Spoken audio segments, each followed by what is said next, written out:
les Kimichou, je vous retrouve pour enfin débuter ce book mail avec de jolies petites choses en perspective, je pense. En vérité, on est déjà le 19 mai, mais jusqu'au 19 mai, j'avais reçu 2 choses, dont une hier seulement, donc du coup j'étais pas forcément très pressée. Et aujourd'hui, j'ai reçu tout ça, donc je me suis dit qu'il était plus que temps. Je vous propose de commencer par ce colis qui me vient de la maison d'édition de Saxus. En vérité, je dis des bêtises, ça vient pas de Saxus, ça vient de chez Sabran. Il faut pas mélanger les deux, ils ont insisté en tout cas en termes de communication là-dessus. D'ailleurs, peut-être que bébé Suki va vous faire bouger, hein, parce qu'elle a vu les trépieds, elle est venue tout de suite voir les trépieds. Hein. Ici, je l'ai reçu du coup de la part de Sabran pour le concours que j'organise notamment pour les 15 000 abonnés sur ma chaîne YouTube. Merci. La maison d'édition a fait fort puisqu'ils ont décidé de vous faire gagner Cœur de sorcière en version collector avec le jaspage et tout. Je trouve ça absolument fantastique, vraiment, c'est eux qui me l'ont proposé. En plus, j'étais genre toute...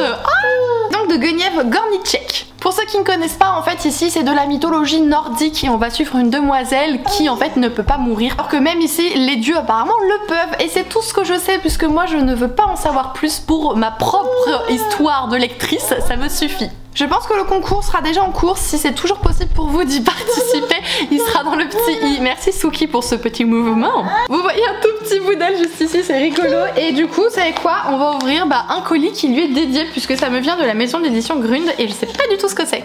Tu veux voir avec maman? Alors, qu'est-ce que c'est pour toi ma chérie? On ouvre? Qu'est-ce qu'on a reçu pour toi? Attention.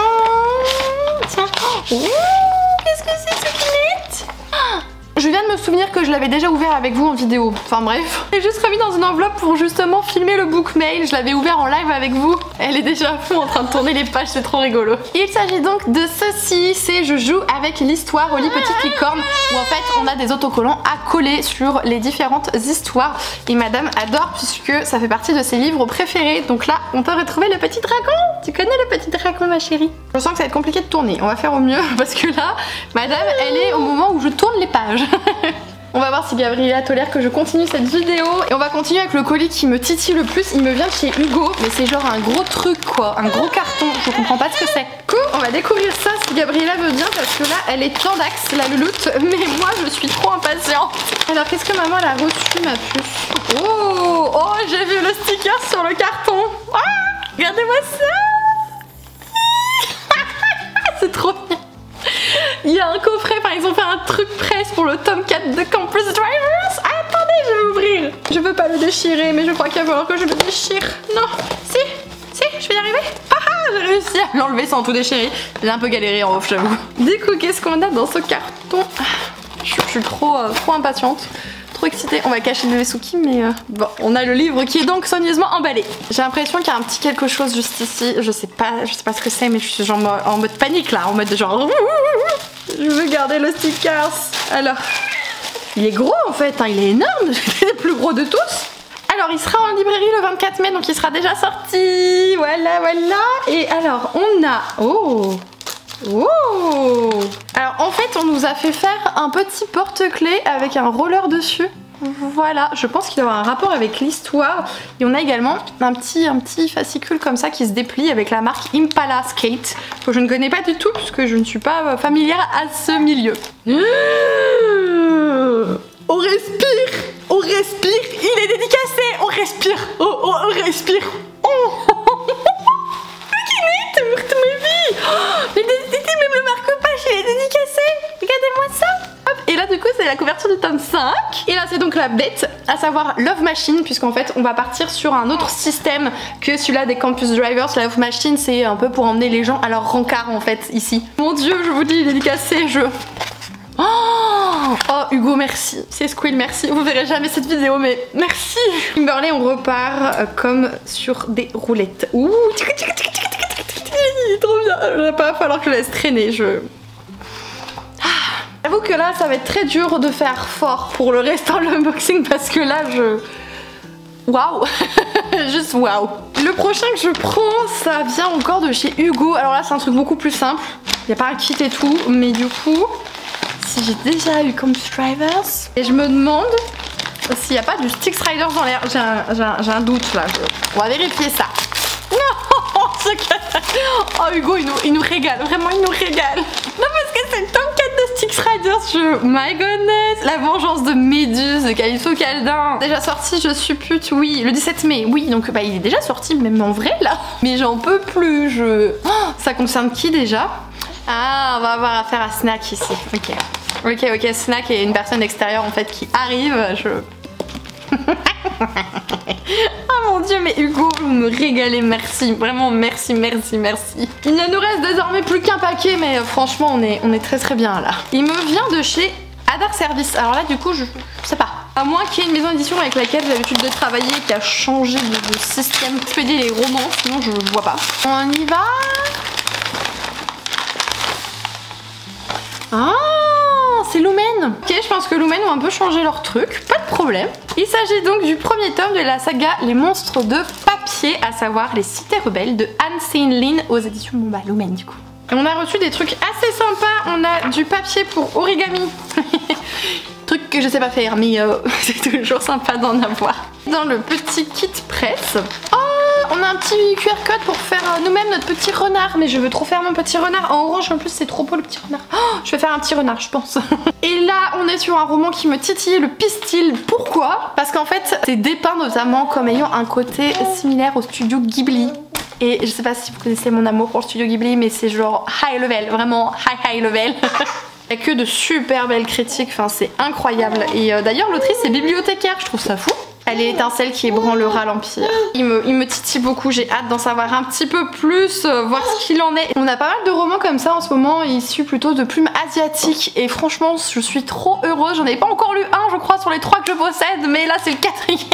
C'est pas grave. De toute façon, j'ai prévu une lecture commune au mois de juin sur l'un de ces titres. Donc bon, ce sera bientôt chose faite. Et bien je dis un grand merci aux maisons d'édition pour m'avoir fait parvenir tout ceci. Et merci à vous en fait de me suivre et de me donner de telles opportunités. Coucou les Kimichou, nous sommes désormais le 25 mai et en fait j'ai reçu 2 petites choses, en fait je vous mens en vrai. C'est-à-dire que ça je l'ai reçu avant le book mail, enfin avant l'ouverture que vous avez déjà vu mais j'avais oublié de l'ouvrir. Ça je l'ai déjà reçu, je l'ai déjà ouvert du coup mais j'ai une très bonne raison, je vais vous expliquer pourquoi. Et celui-ci c'est la raison qui fait que je viens d'aller à la boîte aux lettres et que j'ai allumé la caméra tout de suite derrière. On va commencer par celui-là que j'ai déjà unboxé du coup pour vous expliquer un petit peu. C'est donc le roman graphique True Colors de Morgane Moncomble et Lily Blabla aux éditions Hugo New Romance. En fait je l'ai reçu mardi, donc le 23. Et toi aussi tu veux parler en vidéo. Et le soir même j'avais une soirée organisée par la maison d'édition avec l'autrice et l'illustratrice. Donc du coup forcément il fallait que je le déballe et j'ai pu le lire rapidement, notamment avant d'aller à la soirée. Ici on va donc suivre June et Elliot. June elle est ce qu'on appelle galériste. Je connaissais pas du tout ce nom. Du coup voilà, en fait elle expose dans des galeries les différentes œuvres d'art qu'elle peut trouver auprès des artistes. Elliot qui est donc ce jeune homme a une difficulté, il ne sait pas retenir les visages des personnes, c'est quelque chose qu'il oublie complètement et c'est vrai que c'est pas évident en tant qu'artiste mais en tant que personne aussi avec cet handicap. Je sais qu'il y a une histoire de vengeance, qu'on est vraiment sur une histoire d'amour toute douce, toute mignonne, toute lente, mais que croyez-moi il y a des problèmes et que Morgane a fait les choses de telle manière que à la fin on est au bout du rouleau de notre vie. Que oui il y a un gros cliffhanger et que du coup il faut attendre la sortie du tome 2 qui ne sera pas avant l'année prochaine. Je remercie donc chaleureusement la maison d'édition de m'avoir fait parvenir cette petite beauté qui est du coup désormais, je peux vous le montrer, hein, petite beauté qui est donc dédicacée et il y avait eu des petits goodies d'ailleurs. C'est-à-dire qu'on avait reçu un marque-page comme ceci avec un petit mot des autrices derrière et elles avaient signé juste en dessous, vous faites genre que vous avez vu. Également la petite carte de visite de June, comme si on était à l'intérieur du roman. Ensuite on va ouvrir celui-là que j'ai depuis Perpète les Oives, il me vient de la maison d'édition Dracou, donc c'est sûr que c'est un graphique, au vu du format c'est une BD, on va voir ce que c'est. Le suspense est à son comble, n'est-ce pas mon amour de ma vie? Et j'ai triché, j'ai déjà vu. Il s'agit donc du 2e ou 3e, je sais plus, le 2e tome du Jardin des Faées de Audrey Alouette et Moretti aux éditions, comme je vous ai dit, Dracou. J'ai pas lu le premier, c'est pas bien, mais je pouvais pas passer à côté de cette beauté que je trouve absolument incroyable. On en parle ou pas des planches, voilà, je m'émerveille. Et en plus Audrey Alouette elle m'est extrêmement chère à mon cœur puisque c'est grâce à elle que j'ai découvert la littérature et que je suis devenue notamment du coup créatrice de contenu, c'est en lisant Magic Charlie. Du coup je me dis qu'il va falloir que je me secoue le cocotier pour pouvoir quand même débuter et avancer dans cette saga qui, je ne sais pas d'ailleurs combien il y a de tomes. Je suis dit secouer le cocotier et d'un coup je fais tac. Tac tac Et je serai incapable de vous dire du coup exactement combien il y a de tomes, ce n'est pas écrit. On a reçu quand même un très joli dépliant presse, c'est super sympa. Forcément je remercie chaleureusement la maison d'édition de m'avoir fait parvenir cette petite chose. Et le dernier, accrochez-vous bien. T'es prête, c'est beau? Tu te tiens? Tu veux le voir? Viens le voir. Viens le voir. Du coup il y a cette petite pépite qui sort début juin, donc peut-être qu'elle sera déjà sortie quand vous allez pouvoir visionner cette vidéo. Attention, je sais pas ouvrir mais c'est pas grave, attention. Oh, il a l'air trop beau. Oh, je crois que c'est rose métallisé en plus le titre.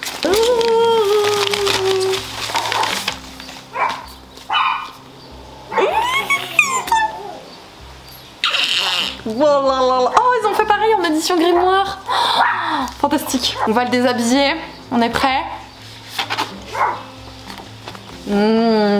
Ils ont fait exactement pareil du coup que pour Sorcery of Thorns tout simplement. Il est trop beau, c'est une petite pépite. Retrouvez Elisabeth, Nathaniel et le démon Silas dans ce charmant conte d'hiver piégé au sein du manoir Thorn et ils vont devoir en découvrir tous les secrets. Oh, faut que je vous montre les illustrations à l'intérieur. C'est vraiment de toute beauté je crois. Waouh. Du coup je peux plus vous dire quand est-ce qu'il sort, je peux vous dire qu'il sera au prix on arrondit de 20 € et il est pas très long, hein. C'est un petit récit, c'est presque 200 pages, voilà. On me dit dans l'oreillette que ça sort probablement le 7 à vérifier du coup. Mais il est tellement beau gosse Nathaniel là-dessus et je dois te dire, vas-y prends. On va voler le précieux mais du coup voilà pour l'unboxing du jour. Et donc merci beaucoup maison d'édition. Coucou les Kimichou, je me retrouve du coup le lendemain du précédent clip, on est le 26 mai et à la boîte aux lettres j'avais 2 colis. Le premier me vient de la maison d'édition City, mais en réalité il s'agit plutôt de la maison d'édition Korrigan, fraîchement créée. D'ailleurs j'en ai parlé du coup sur la chaîne puisqu'il participe au gros concours qui est désormais clos pour les 15 000 Kimichou. Si vous n'entendez plus bébé Suki c'est normal, vous avez une Aurélie sauvage qui est en train de l'amuser juste en dessous. Du coup, on est parti. Il y a eu un problème avec les envois parce que j'aurais dû en recevoir 3 et je sais pas comment ils sont débrouillés. Du coup pour l'instant ils me renvoient que celui-ci et ils attendent que les autres arrivent au bureau. Voilà. Il s'agit donc du premier tome de la saga Frost et Nectar. Donc ici ça s'intitule Frost de Sam Crawford et je vous ai déjà dit la maison d'édition donc Korrigan. C'est la première fois que je les ai entre les mains et je les trouve hyper fluffy. C'est trop agréable. La mise en page etc elle est super, la qualité du papier je le trouve très doux. Oui je critique tout ça parce que c'est la première fois que je découvre leur roman et du coup je me dis que ça peut être intéressant. Il y avait aussi du coup là un rabat au niveau de la couverture autant au début qu'à la fin. De tête je me souviens qu'on va suivre une jeune femme qui est mi-faille mi-humaine et qui va je crois se faire tromper par son petit copain et elle va donc s'enfuir et je ne sais pas le comment, même non plus ignore le pourquoi du comment et elle va se retrouver finalement à être demandée en mariage par le roi Fae. Bon en soi c'est pas vraiment une demande hein, si c'est le roi qui le dit, c'est qu'il peut pas dire non, on est d'accord. Du coup on va la suivre au château avec tous les complots, les intrigues de cour etc. C'est vrai que de toute façon c'est ce qu'on se disait hier soir parce qu'il y avait une soirée littéraire, je fais partie de ces personnes qui quand on dit Fae je cours. Du coup je remercie chaleureusement la maison d'édition Korrigan pour ce premier envoi. J'ai hâte de découvrir un petit peu ce qu'ils nous proposent puisque leur catalogue vraiment pour le coup propose du lourd. Et le deuxième, j'avoue que je ne sais pas trop, c'est un envoi sauvage en fait. Visiblement je crois que c'est des éditions Gallimard. Et non je me sens pas que j'ai demandé quelque chose donc je suis un petit peu curieuse. On va regarder ça. Hop. Toujours, ils sont un peu galères à ouvrir. Je vois un jaspage, je sais ce que c'est. Je sais ce que c'est et je ne l'ai pas demandé non plus. Je vais vous expliquer le pourquoi du comment. Bon, du coup, ça a un peu un loupé ici. Ils ont mis une petite illustration, peut-être que du coup vous allez reconnaître le titre. C'est le tome 3 en fait des chroniques de l'érable et du cerisier, donc de Camille Monceau. J'avoue que le jaspage il est quand même très joli. Je viens de tourner en plus une vidéo sur les jaspages, mais bon, bref, c'est pas grave. Alors pourquoi je dis que c'est un peu un flop? Parce qu'en fait, j'ai donné sa chance à cette saga, j'ai lu le premier tome jusqu'au bout et ça a été une déception pour moi. Du coup j'ai pas poursuivi la saga et bah là j'ai le tome 3 du coup. Donc c'est très gentil à la maison d'édition de me l'avoir fait parvenir malgré tout parce que c'est vrai que sur le papier il avait tout pour me plaire. En fait je trouvais qu'il se passait pas grand chose, que c'était très lent, trop contemplatif. C'est quelque chose avec lequel j'ai beaucoup de mal en littérature. Des fois ça peut passer comme La vie invisible d'Adi Larue, des fois ça passe pas du tout. Clairement ça n'était pas passé pour cette saga, ce qui est dommage, mais je pense qu'elle a de très bons retours également. Donc peut-être qu'elle sera plus faite pour vous que pour moi. On peut dire merci du coup aux maisons d'édition pour cet unboxing et peut-être que je vous retrouverai un petit peu plus tard dans le mois. Coucou, je vous retrouve pour clôturer ce book mail avec quelques petits trésors que je garde précieusement depuis quelques jours. Donc je pense qu'on va être plutôt bien pour finir cette vidéo. Il y a du Robert Laffont, Hugo, Rajo et Casterman. Pas une fois la même maison d'édition. Et oui, je vais clôturer cette vidéo en mode nature confiture parce que flemme, voilà. Le premier qui dit un truc sur mes repousses qui sont en train de former des épis, je le claque, je le mords, je lui mets une noix de coco dans la tronche. On va donc commencer par l'unboxing de la maison d'édition Robert Laffont qui est un partenaire tout récent pour moi, ça doit faire 15 jours je crois pour tout vous dire. Donc oui, grâce à eux je suis invitée au bal Vampiria de Victor Dixon. J'irai en très bonne compagnie, en plus je vais retrouver là-bas du très beau monde. Par contre les enveloppes, on en parle de comment ça colle. Mais comment j'enlève ça moi? J'aime pas ça. Donc là je sais très bien en fait qu'on a reçu un petit quelque chose pour la sortie de la nouvelle trilogie Vampiria, donc Vampiria Academia, mais la colle, mais j'en peux plus. Alors du coup, ouh, il y a plusieurs petites choses dans ce colis, mais c'est trop bien. Alors du coup, on a un... je veux trop savoir ce qu'il y a dedans. Oui, c'est transparent, mais je veux savoir plus en détail. J'ai une clé. Je suis aussi un décapsuleur. Délire. Votre clé pour entrer au Necropolis Palace. Mais trop bien. J'adore les clés comme ça, j'en voulais trop en plus pour mes photos. Mais qui fait des capsuleurs, on va la garder très précieusement. C'est le genre de truc que vous voyez sur un porte-clés, ça fait super mignon, tout ça. En plus c'est très utile. Je vais peut-être vous baisser un peu, je préfère comme ça. Ensuite dans le petit pochon, il y avait aussi des petites roses. Oui, des petites roses comme ça. Avec un petit fil derrière pour accrocher du coup. Hop, je sais pas trop... Vous voulez que je les mette, mais... On a également reçu un petit papier qui nous prévient justement qu'il y a la possibilité d'écouter Vampiria Academia, donc le nouvel arc, pendant un certain temps de manière totalement exclusive sur Nextory. J'ai déjà parlé très souvent de Nextory, mais si ça vous intéresse, vous avez mon lien en barre d'informations. En passant par celui-ci, premièrement, vous me permettez d'être rémunéré par l'application. Deuxièmement, vous avez 45 jours d'essai gratuit de celle-ci au lieu de 15. C'est vrai que je le précise pas souvent, mais si vous le souhaitez, en fait, pendant que vous testez l'application, vous n'êtes pas obligé de prendre l'abonnement. Oui, on vous demande de mettre votre carte bancaire, mais si ça ne vous plaît pas, vous résiliez et vous ne serez jamais prélevé et vous avez eu vos 45 jours gratuits. Personnellement, c'est une de mes futures lectures audio. Là, je termine Hunger Games et normalement, j'enchaîne celui-ci. Ensuite, il y a donc un très beau, comment on appelle ça, un dépliant presse, là, vous savez, un très beau dépliant presse. Oh, attendez, j'ai un truc les gars, mais c'est une blague, mais il est trop beau. C'est quand? Où ça? Quelle heure? C'est pas écrit. J'ai le droit de le dire ou pas? C'est pas écrit. En fait, je viens de voir la édition collector de la Cour des Ténèbres. Les gars, je vais pas racheter quand même toute la saga là. Je sais pas si je peux vous le montrer ou pas, je dirai rien, mais du coup j'hésite à aller acheter quand même l'édition collector ou pas, je suis perdue dans ma vie, je n'ai aucune idée. En plus ouais, forcément tirage limité, tout ça. Bref, je vais aller voir, puisque du coup vous allez voir, moi j'ai reçu celui-ci et le collector est juste ici. Je dois aller faire un petit tour tout à l'heure normalement en librairie, donc bon, nous verrons. Et le gros bébé avec un petit mot, enfin petit, tout est relatif. C'est personnalisé à mon prénom. Je vais vous dire que le tome 2 du coup de cette saga paraîtra au printemps 2024. Donc j'ai hâte de voir ça, donc c'est un petit mot de Victor Dixon, je me le garde. Du coup la pépite, la beauté, elle est là, il est magnifique par contre, hein, vraiment.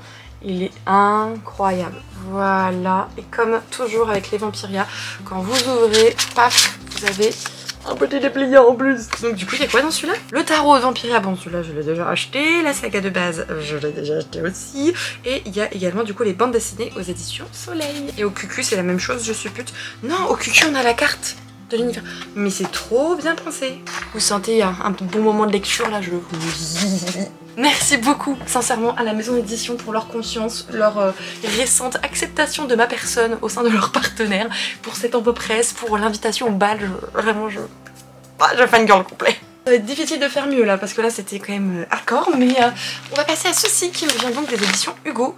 Hugo, on a tellement de trucs à Hugo, c'est compliqué. Allons voir ça, vraiment. Du coup j'ai juste le pré-ouvert, j'ai même pas fini d'ouvrir pour voir ça avec vous, hop, et en plus j'arrive pas à ouvrir la fin, bref on va y arriver. Il y a plusieurs trucs où c'est... Ah, vous voyez, je vois, nous voyons. Donc le tome 2 de la saga d'Hadès, Scarlett Sinclair aux éditions donc Hugo. Là on est sur la collection Romantasy. Quand est-ce que sort la bête? Le 7 juin, donc il sera peut-être pas sorti encore quand vous verrez cette vidéo. Alors, est-ce que je suis à jour? Non, cette personne n'est pas à jour. En fait il me manque le tome 3 à lire de la saga principale, donc Hadès et Perséphone, et après j'enchaînerai avec Hadès la saga. Donc bon, il y a encore un petit peu de marge pour moi. En plus on l'a vu quand on a été invité à la soirée pour True Colors de Morgane Moncomble et Lily blabla. Et en fait il était là-bas à la soirée, on a pu le voir, on va dire en avant-première. Et là il est à la maison dans mes petites mains. Merci beaucoup à la maison d'édition comme toujours. Nous allons poursuivre avec la maison d'édition Rajo et je crois savoir ce que c'est. Ouais je pense. Ah oui, des fois ça m'arrive, il y a des petits trous là dans la passoire qui me servent de cerveau, qui se bouchent et du coup je me souviens des informations, elles ne fuitent pas. Ouf, on va confirmer ça, ouais c'est bien ce que je pensais. Il s'agit donc du bureau des affaires non résolues de Christophe Guillemot. Donc ici c'est un morceau de toit. En fait il y a un autre livre qui est sorti dans cette série. Je pense que c'est un tome 2 ou 3, je ne sais pas exactement, et je m'étais dit bah moi ça peut me plaire parce que j'ai adoré Meurtre mode d'emploi de chez Nathan. Franchement j'ai adoré plus. Du coup je me suis dit c'est un peu dans la même veine, ça risque grandement de me plaire et ça va me changer aussi un petit peu de ce que je lis quoi. Et le truc c'est que bah j'ai dit s'il faut pas lire ceux d'avant, moi je veux bien recevoir le nouveau tome. Il m'a dit non mais au pire du pire tu peux le lire sans, mais c'est bien, il est quand même un petit fil conducteur, donc si tu veux le découvrir moi je t'envoie le tome 1. Du coup voici le précieux. 2 enquêteurs face à des affaires classées. Franchement je pense que je vais pas trop tarder parce que je sais pas pourquoi. Autant l'été je trouve c'est propice à la romance contemporain et tout, mais c'est aussi propice aux cadavres et compagnie. Je suis bizarre. En tout cas c'est trop cool que Rajo ait accepté de m'envoyer le tome 1, je les remercie chaleureusement. Nous allons donc terminer la vidéo avec le coffret Casterman. Alors je sais quelle sortie est dedans, mais vu le truc, il n'y a pas que un livre dedans. Non, parce que la brunette en face de vous, enfin la brunette, la roussette, la orangette, je sais pas comment on m'appelle. C'est faux, on dit qu'on est les flamboyantes avec Aurélie. Donc bref, la flamboyante que je suis n'a pas de ciseaux sur elle. Non mais en fait ils ont tout scotché quoi. Heureusement c'est les scotch marron et tout ça. Autant ça tient très bien les scotch marron comme ça, autant c'est facile à enlever. C'est pour ça que moi je les utilise pour ma boutique. Je trouve qu'ils sont hyper pratiques.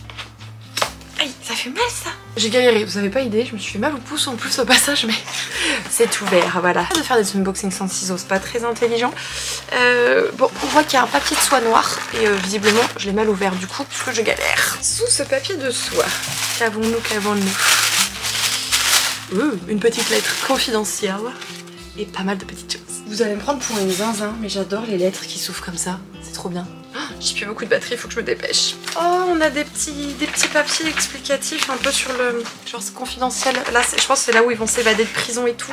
Il y a plein d'informations ici sur les prisonniers, puisqu'il y a des prisonniers en fait dans cette histoire. Ça c'est quoi? C'est une espèce de dragon. On a également reçu du coup des petites cartes avec les personnages. J'adore ce genre de goodies. Franchement, j'adore de ouf. Donc en fait, la seule personne qui n'est pas prisonnière, je crois que c'est Candler.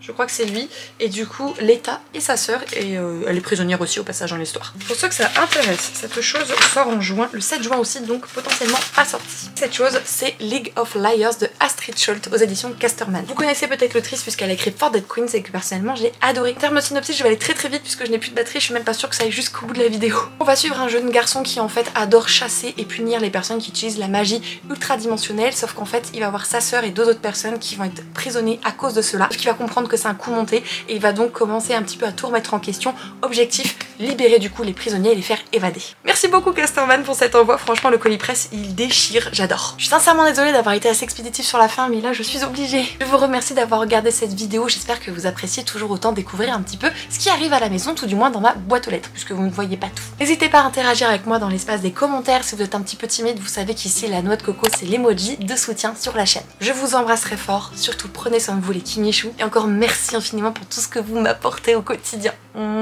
Ciao.